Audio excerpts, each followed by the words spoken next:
national government budget.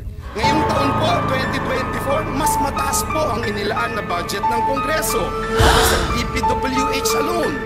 Dito po sa flood management, nasa 1.35 billion kada taon.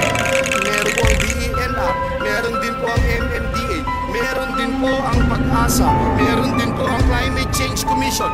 Aabutin po ito ng 1.44 billion kada araw. Hindi na po band-aid solution ang ating kailangan. Hindi po natutuwa yung mga kababayan natin. Dinadala natin sila sa evacuation center. Kahit may dala po tayong relief goods, hindi na po sila natutuwa. Hindi naman po nila gustong pumipila lagi para makakuha ng relief goods, Mr. President. Wala na pong gusto na pumipila para makatanggap ng relief goods. Ang gusto nila, solusyon.